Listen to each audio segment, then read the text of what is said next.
পড়ছো কি তোমরা কোন স্কুলে? আমরা বেজিমরা হাই স্কুলে। আমাদের স্কুলে টিচার নেই, মাত্র 2 জন টিচার। এলাকা আমরা স্কুল ক্লাস হয় না, স্কুলের কোনো বাউন্ডারি নাই। আমরা স্কুলে কোনো বাথরুমে নাই, মেয়েদের কথা ম্যাম নাই, মেয়েদের কথা পার্সোনাল সমস্যা থাকতে পারে, ম্যামের তো কইব আমরা স্কুলে ম্যাম নাই, আর 2 জন টিচার। তো আমরা এটা কি ক্লাস হয় না, কিছু হয় না। কোন ক্লাস থেকে আছে কোন ক্লাস পর্যন্ত? 10। কতজন ছাত্রছাত্রী আছে তোমরা জানো নি?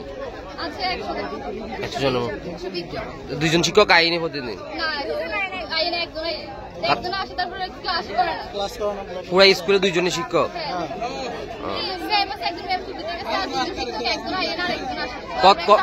কতদিন ধরে অবস্থা?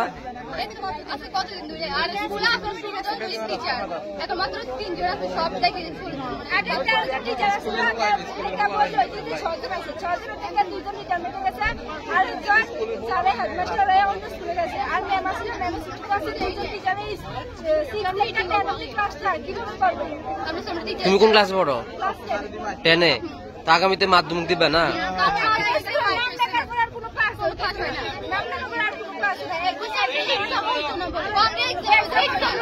তুমিও মাধ্যমিক শিক্ষার্থী?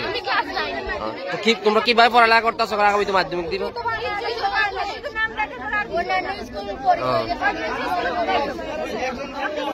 আমাদের শিক্ষক 2 জন শিক্ষক দিয়ে নিয়ে পুরো শিক্ষকদের জানালাতে চলে না।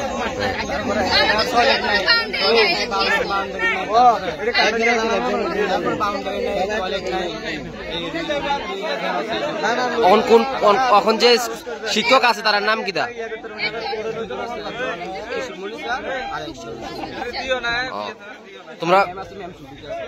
তোমরা কোন সময় অবরোধ করছো? মানে এখন কেউ আইসিনি তোমার কাছে? কত সময় হয়েছে অবরোধ করছো? যে কত অবরোধটা এটা কি মানে ন্যায্য কিনা তারা যে অবরোধ করছে? কমিটির কাছে জানাইছি, তোমার এই যে বিষয় হয় জমির কাছে তারা মাছ করতে লাগবো, তাদের কথা এলো করতে আসে না। 3 জন আছে, একজন প্রমোশন ভাইয়া গেছে গা রংপুর, হ্যাঁ, আর আছে 2 জন আজকে, একজন ব্লকে গেছে, আর একজন পঞ্চায়েতে অডিট আছে, সাধারণ সভা অডিট আছে, অডিটে যাবো আজকে স্কুলে যে স্টুডেন্টরা স্কুল প্রেজেন্ট দিব এই মাস্টারটা নেই। 2 জন আসছিল, 2 জনের 2 দায়িত্বে রয়েছে। হ্যাঁ, 2 দায়িত্ব রয়েছে, এমন আজকে স্কুল প্রেজেন্ট দিব এই মাস্টার নাই, আজকে এই কারণে বলবান রাস্তা অবরোধ করছে স্কুল শিক্ষক। কতদিন ধরে এই অবস্থা চলতেছে? আজকে 5 দিন আছে, মানে 2 জন দিয়ে। এর আগে আরো 3 দিন আছে, একজন প্রমোশন হয়ে গেছে গা। একজন ম্যাডাম আছে, ম্যাডামের সন্তান হয়েছে, হ্যাঁ তো 3 মাসের ছুটি পায়, আর 6 মাসের ছুটি পাইছে, এটা তার কইলাম না।